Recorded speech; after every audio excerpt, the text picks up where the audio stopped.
Hi, this is Ed from Exotic Blanks, once again welcoming you to a video about making a pen, this time from whalebone. I've never worked with whalebone before, so I was intrigued to see how this was going to work. Started out by measuring the drill bit with relation to the brass tube so that we know how deep we have to drill the blank.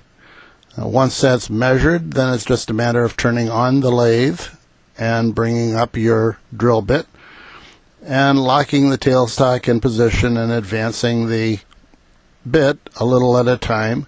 Generally try to make sure that you remove any shavings from time to time, and people say a quarter to a half an inch. I just wait until I can see that the flutes are starting to get somewhat filled, and then I pull it back out and start cleaning out the flutes.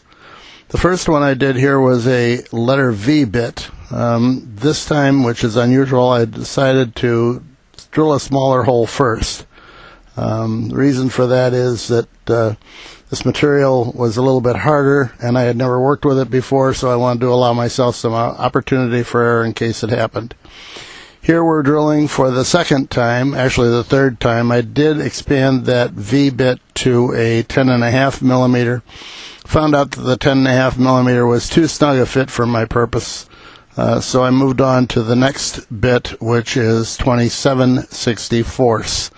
That will give me a hole where the tube will slide in and out very easily. You always want to recall that when you're working with any natural substance, the whalebone being natural, very dense, but still you don't know for sure what's going to happen when it's exposed to humidity and so forth as a pen. So I try to make my holes just a little bit loose, not a lot, but a little bit loose, so that when there's any movement in that material or in the brass tube itself, it doesn't crack the pen. We've kind of fast forwarded here to the end of the turning of the blank. You'll see more turning, but the stuff that I did originally is just an awful lot of turning and getting sharp and turning some more. I used a high-speed steel skew the whole time. Now I'm taking advantage of the opportunity to do a little glue enhancing here. The porous parts of the bone, I wanted to make sure that I gave them the opportunity to get more held together, more adhered to each other. So that's why the thin CA is going on here, and the purpose is just to try to reinforce the blank. If you don't do this, it certainly could turn out fine, but what I'm concerned about is that I would hit one of those low spots and tear away the rest of the material. So I could ruin the blank just because I didn't take a couple minutes and put thin CA on it.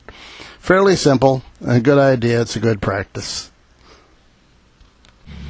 From here on, I'm just trying to shave off a little at a time until I get the profile that I like. There really was no time that I took off this material in anything but shavings. It's very hard, and it's one of those things where you don't get ribbons. You just try to shave it off a little bit at a time, and don't put too much pressure on it. Just let the sharp tool do its thing, and hopefully you'll be able to take off enough material that I think the whole thing took me somewhere in the neighborhood of 20 minutes. So it wasn't a real long time, and at the same time I never felt like I was putting too much pressure on the bone.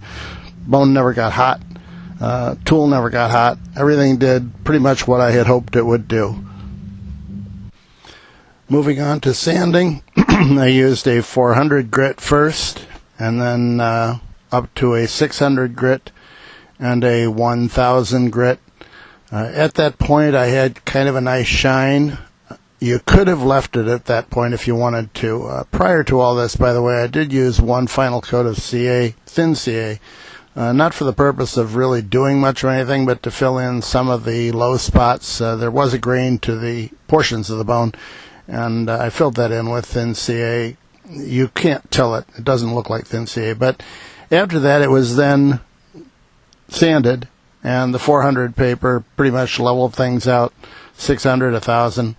Once the 1,000 was finished, it was done on the lathe. I then took it to the buffing station, and with a triple E wheel followed by a white diamond wheel, it was then buffed to a relatively high shine. You'll see the picture of the pen at the end.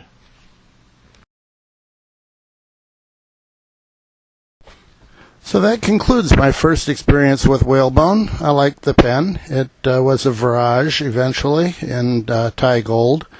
The Whalebone still looks like it has a little character, and I'm just happy with it. So thanks for watching. This is Ed from Exotic Blanks. Good night.